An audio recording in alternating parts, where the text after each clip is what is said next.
వరలక్ష్మి వ్రతం సందర్భంగా శుక్రవారం ప్రభుత్వ, ప్రైవేటు పాఠశాలలకు సెలవులు ప్రకటించినట్లు మార్కాపురం ఎంఈఓ రామదాసు నాయక్ తెలిపారు. మార్కాపురం జిల్లా కేంద్రంలోని ఎంఈఓ కార్యాలయంలో నిర్వహించిన విలేకరుల సమావేశంలో ఆయన మాట్లాడారు.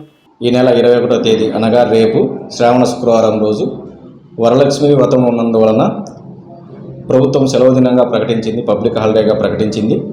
కావున అన్ని ప్రభుత్వ పాఠశాలలు మరియు ప్రైవేటు పాఠశాలలన్నీ కూడా సెలవు డిక్లేర్ చేయవలసిందిగా ఆదేశించడమైనది. అన్ని ప్రైవేటు పాఠశాలలు ఆల్రెడీ వాళ్ళకు సంబంధించినటువంటి వాట్సాప్ గ్రూపుల్లో కూడా సెలవు ప్రకటించవలసిందిగా కోరి ఉన్నాము. అందరూ ప్రధానోపాధ్యాయులు కూడా సెలవు ఇస్తున్నట్లుగా మాకు ధృవీకరించాల్సి ఉంటుంది. వాళ్ళు మాకు రిప్లై ఇవ్వాల్సినటువంటి అవసరం ఉంది. కాబట్టి వరలక్ష్మి వ్రతం రోజు రేపు 21వ తేదీ రోజు ఏ ప్రభుత్వ పాఠశాల అయినా పాఠశాల నిర్వహించినట్లుగా మా దృష్టికి వచ్చినట్లయితే వారిపైన శాఖాపరమైనటువంటి చర్యలు తీసుకుంటాం. వారి పాఠశాలలు రికగ్నిషన్ రద్దు చేసేదానికి ఆటోమేటిక్గా డిఓ గారికి తగిన ప్రపోజల్స్ కూడా పంపిస్తామని తెలియజేస్తున్నాము. కావున అందరూ కూడా సెలవు ప్రకటించాల్సిందిగా కోరడమైనది.